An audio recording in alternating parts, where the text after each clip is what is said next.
오늘 우리에게 주시는 하나님의 말씀은 신명기 6장 10절로 13절까지의 말씀입니다.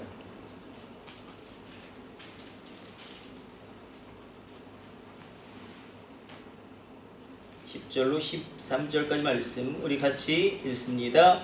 내 하나님 여호와께서 내 조상 아브라함과 이삭과 야곱을 향하여 내게 주리라 맹세하신 땅으로 너를 들어가게 하시고 내가 건축하지 아니한 크고 아름다운 성읍을 얻게 하시며 내가 채우지 아니한 아름다운 물건이 가득한 집을 얻게 하시며 내가 파지 아니한 우물을 차지하게 하시며 내가 심지 아니한 포도원과 감람나무를 차지하게 하사 내게 배불리 먹게 하실 때에 너는 조심하여 너를 애굽 땅 종 되었던 집에서 인도하여 내신 여호와를 잊지 말고 내 하나님 여호와를 경외하며 그를 섬기며 그의 이름으로 맹세할 것이니라. 아멘. 오늘 본문의 말씀은 하나님께서 이스라엘 백성들에게 가나안 땅에 들어갔을 때 너희가 이것을 경계하라고 주신 말씀입니다. 아브라함과 이삭과 야곱을 향하여 하나님이 명령하시고 언약하신 그 땅으로 이제 들어가게 될 때에 하나님께서 은혜와 축복을 내가 너희에게 부어주겠다라고 말씀하십니다. 신명기에서의 복은 물론 두 가지 측면이 다 있죠. 하늘의 복과 땅의 기름진 복이 있는데 굉장히 현실적인 것을 강조합니다. 그래서 먹을 수 있고 눈으로 볼 수 있고 손으로 잡을 수 있는 그것을 내가 너희 앞에서 이룰 것이다. 그래서 우리가 이 땅을 걸어가고 있기 때문에 하나님은 한 번도 우리가 먹는 밥에 대해서 부정해 본 적이 없습니다. 그래서 너희가 예수님도 말씀하시죠. 너희가 떡으로 사는 것이 맞지만 너희가 밥을 먹어야 사는 것이 맞지만 그럼에도 불구하고 너희는 하나님의 말씀으로 살아갈지니라. 그러니까 밥을 먹는 것을 인정하십니다. 왜냐하면 하나님이 우리를 원래는 영과 육으로 창조하셨죠. 우리가 영이 있고 육이 있죠. 그리고 하나님께서는 우리를 특별히 몸과 혼과 영으로 창조했다라고 사도 바울도 고백하고 있듯이 그래서 우리의 육이 있기 때문에 우리가 현실적으로 살아가야 되는 그것을 아시기 때문에 하나님의 뜻은 우리 가운데 풍성한 삶을 주시기를 원하신다는 것입니다. 복 주시는 하나님 계속 그러나 말씀하고 있는 것은 무엇이냐면 은혜와 축복의 때 지금 이야기하고 있는 이 모든 것들은 꿈같은 이야기죠. 광야 생활을 했던 이스라엘 백성들 가운데 그들이 정말로 척박한 광야 생활을 했고 그리고 그들은 장막에서 살 수밖에 없었죠. 그리고 광야라는 환경 자체가 인간이 생존하기 어려운 곳인데 그들에게 포도원과 감람나무를 얻게 하시고 또 성읍을 주시고 우물을 주시고 그리고 그들 가운데 하나님께서 풍성한 음식을 허락하실 것이라는 것은 실로 꿈같은 이야기였지만 한 번도 이와 같은 복된 삶을 이스라엘 백성들이 누려본 적도 없고 체험해 본 적도 없지만 그러나 그것을 하나님이 그들 가운데 허락하시고 이끌어 가십니다. 그러나 그 은혜와 축복의 때가 가장 위험할 수도 있다. 그것을 말씀하시는 것입니다. 우리가 은혜와 축복의 때가 정말 위험할 수도 있습니다. 인간이 약하기 때문에 은혜와 축복의 때에 하나님이 없다 할 수도 있고 하나님을 떠나갈 수도 있고 은혜와 축복의 때에 세상 것에 취하여 영원한 것을 놓쳐버리기가 십상입니다. 그래서 하나님은 그것을 경고하십니다. 너희가 형통할 때에 너희가 은혜의 때에 너희가 축복의 때에 무엇이라고 말씀하시냐면 너는 기억해라. 애굽 땅에서 종되었던 너를 그 집에서 인도하여 낸 여호와 하나님을 기억하고 그럼 뭐라고 이야기합니까? 내 하나님 여호와를 경외하고 그리고 그의 이름으로 맹세해라. 그의 이름으로 기도해라. 말씀하시죠. 세 가지를 이야기합니다. 너희가 축복의 때에 너희가 은혜의 때에 너희가 형통의 때에 뭐라고 말씀하시냐면 너는 세 가지를 해야 되는데 애굽 땅에서 종되었던 너를 인도하여 낸 여호와 하나님을 기억하고 그래서 잊지 말라. 리멤버라는 명령이 굉장히 많이 쓰여지고 있는 것도 같은 맥락입니다. 근데 애굽 땅에서 종되었던 것을 이야기하죠. 그러니까 애굽에서 종되었던 너희를 이끌어낸 여호와 하나님이라고 이야기하지 않고 신명기에서는 구약에서는 애굽 땅에서 땅을 이야기합니다. 애굽 땅에서 종되었던, 그러니까 애굽 땅에 매여 있던, 그러니까 애굽에서 매여 있고 애굽에서 종되었다는 것은 어떤 그냥 애굽의 정치 체제 하에서 노예가 됐다는 것을 의미한다면 애굽 땅에서 종되었고 애굽 땅에 매여 있던 너는 이것은 무엇을 의미하냐면 그러니까 애굽의 문화와 풍습에 완전히 묶여있던 너, 그러니까 애굽의 땅은 특별히 하나님이 비를 내리시지 아니하셔도 그 수리답이라고 이야기하죠. 관계수를 통하여 나일강의 풍성한 수량을 통해서 또 나일강의 범람으로 말미암아 비옥한 퇴적지대가 만들어지기 때문에 하나님을 바라보지 않아도 됩니다.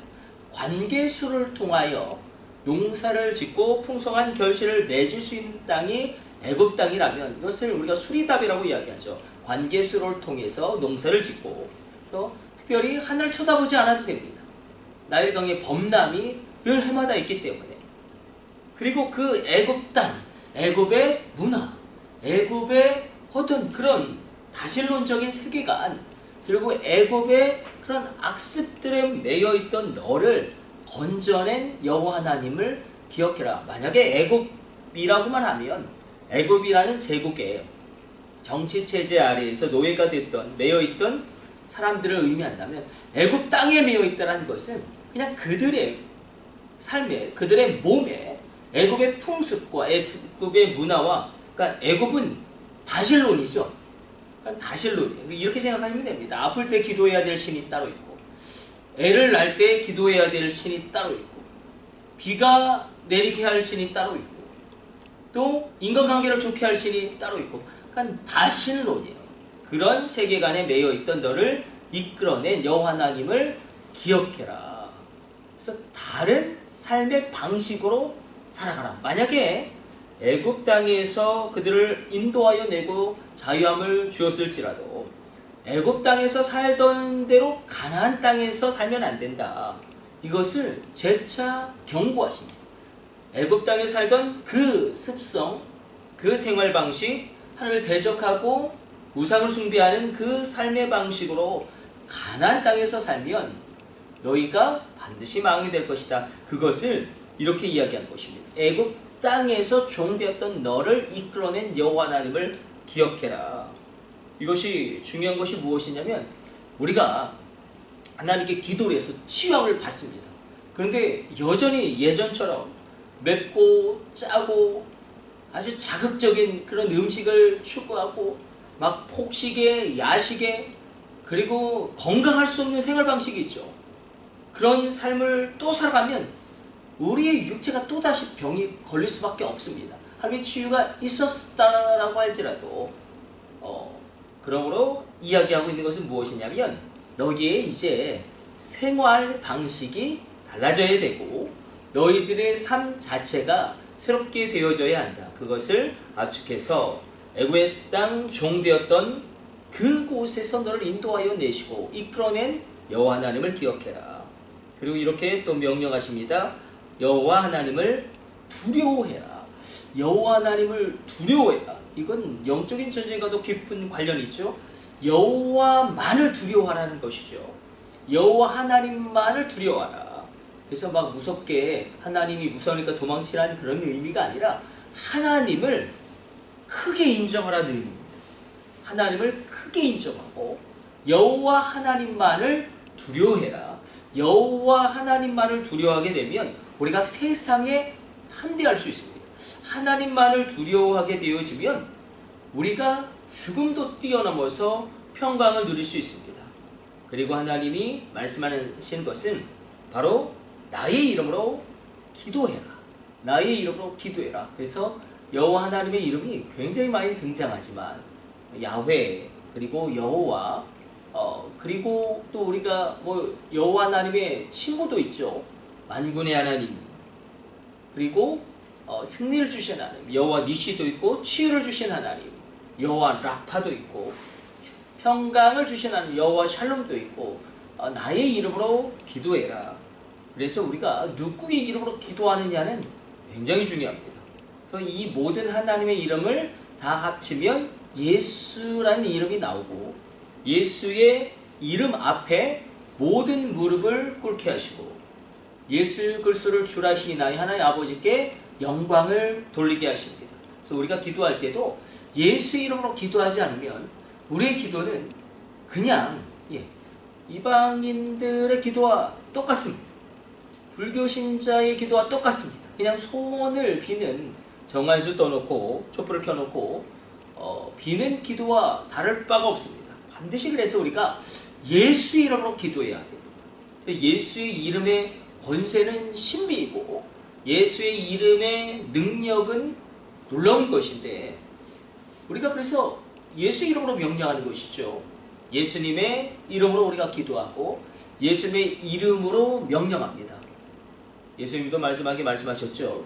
믿는 자들에게 이런 표적이 따를 것인데 저들이 곧 누구의 이름으로? 내 이름으로 귀신을 쫓아내고 내 이름으로 귀신을 쫓아내고 내 이름으로 새 방언을 말하고 내 이름으로 뱀을 집어 들어 올리며 내 이름으로 무슨 독을 마실지라도 해를 받지 아니하며 내 이름으로 병든 자에게 손을 얹어 기도할 때에 그 질병이 떠나가게 될 것이다.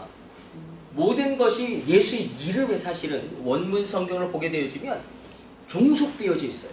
그 놀라운 표적들이 다 예수의 이름으로 행할 때에 이루어진다라고 말씀하신 이유도 여기 있습니다. 그래서 나의 이름으로 맹세하고 나의 이름으로 기도해라. 그래서 우리가 예수의 이름으로 기도하지 않으면 우리의 기도는 하나님께 절대로 올라갈 수가 없다. 이름에는 권세가 있고 그래서 우리가 한번 살펴보지 않았습니까? 여기서 이름이라는 것은 오노마인데 이게 활동명사예요. 그냥 이름 자체가 움직여요. 이런 개념이 우리나라에는 없죠. 이름 자체가 움직이고 이름 자체가 역사하고 이름에 권세가 있는 것인데 이 활동명사 오노마 이 이름을 이야기하고 있는데 그 놀라운 역사가 오늘도 이 새벽에 우리가 예수 이름으로 기도할 때에 놀라운 일들이 일어나게 될 것입니다. 그래서 예수의 이름으로 우리가 그 권세로 말미암아 하나님 앞에 나아가고 예수의 이름으로 기도할 때에 이렇게 생각하시면 제일 쉽습니다. 예수의 이름으로 기도할 때에 어떤 일이 일어나냐면 내가 예수의 이름으로 기도할 때에 나의 기도를 예수님의 기도와 동일하게 보시는 것이죠. 하나님께서는 그러니까 나를 보실 때도 예수님처럼 보시는 것이죠. 내가 하나님의 자녀가 되었다는 것은 그런 의미가 있습니다.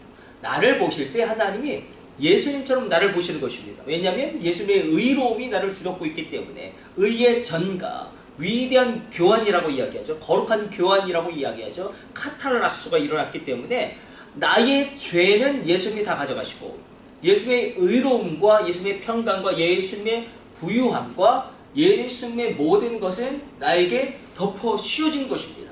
의의 전가가 일어났기 때문에 하나님이 나를 보실 때에 예수님으로 보시는 것이고 이게 하나님의 자녀가 되었다라는 하나님의 자녀가 되는 권세를 너희가 얻었다라는 것의 의미이고 예수님의 이름으로 기도할 때에 동일한 일이 일어나죠. 나의 기도가 예수님의 기도처럼 하나님 앞에 연락되어집니다. 이 담대한 믿음을 우리가 확인함으로 우리 입을 크게 열어 하나님께 구할 때에 하나님의 선한 역사를 이루실 줄로 믿습니다.